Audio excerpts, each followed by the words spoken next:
What's up mga tamago? Arenolo sa inyo lahat, and for today's video is pag-usapan nga natin itong BR1 Infinite. Dito nga sa laro na to mga tamago, ito yung pinakagusto ng mga naglalaro ng PUBG, Call of Duty, lalong-lalo na yung Counter Strike. Dito sa play to earn game na to mga tamago, babayaran kanila kada makakapatay ka. 1 USDT mga tamago ha, grabe yun, per kill. At kapag ka ikaw naman ang napatay at gusto mong mag-respawn mga tamago, kailangan mong magbayad din ng 1 USDT rin. So kung sa tingin mo ikaw ay napakatindi at malupit sa mga first person shooting game, tingin ko dito ka papaldo. Tara na, alamin natin kung paano. So mga tamago, nandito nga ako sa website ng BR1 Infinite. Mada-download nyo na nga rin yung game dito. Available na siya sa Windows, hindi ko alam sa iOS, pero parang may nakita ako dun na downloadable file. Network nito mga tamago under Solana blockchain. Pwede mo nga rin ditong i-connect ang inyong MetaMask. So ang pinaka gameplay nga nito syempre yung barilan lang, FPS na kung saan ito ay play to earn. Meron nga rin daw free mode. According dito sa kanilang website, pay $1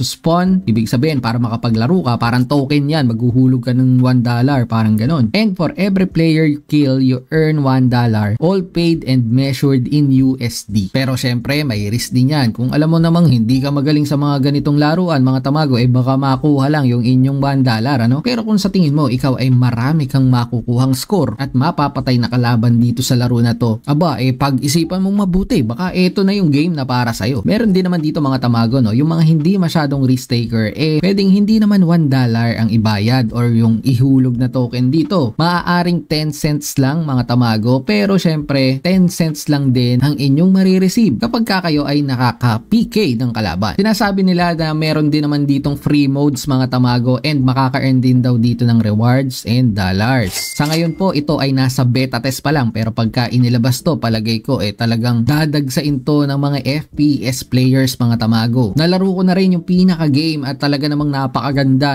exciting to, at siguradong aabangan namin to nila Alrak. To mga tamago, may tatlong klaseng category ng characters. So isa nga yung apes, droids at saka humans. Yung humans hindi pa clickable. Wala pang information dito, siguro sa susunod na mga updates nila. Sa ngayon ang available pa lang ay apes at saka droids. In terms ng partners and investors mga tamago, na andito nga ang YGGC, Solana Ventures, Fractal mga tamago na andito, at kasama pa nga tong iba't ibang organization na naandito. Dito nga sa kanilang Discord mga tamago, meron ng 36,923 members. Napakarami na nito. Make sure na mag-join kayo rito mga tamago, kasi naandito yung mga balita kung kailan ba talaga ilo-launch yung pinaka game at kung kailan tayong pwedeng maka-earn. Marami rin silang nagaganap na events dito na kung saan pwede tayong maka-receive ng mga NFTs. Dito nga sa kanilang Twitter mga tamago, meron na silang 25.9k followers. Meron din sila ditong Instagram, TikTok, and YouTube mga tamago. So make sure na i-follow nyo lahat ng kanilang social media para updated kayo sa mga i-release nilang announcement and news regarding dito sa game na to. Ihabol ko lang mga tamago, nakita ko kasi to free for all. Kahit wala ka palang ibaya dito mga tamago, ito nga, makaka-earn ka raw ng rewards, experience points, and funds by completing various mission within free for all mode. Actually mga tamago, ito nga yung aking account.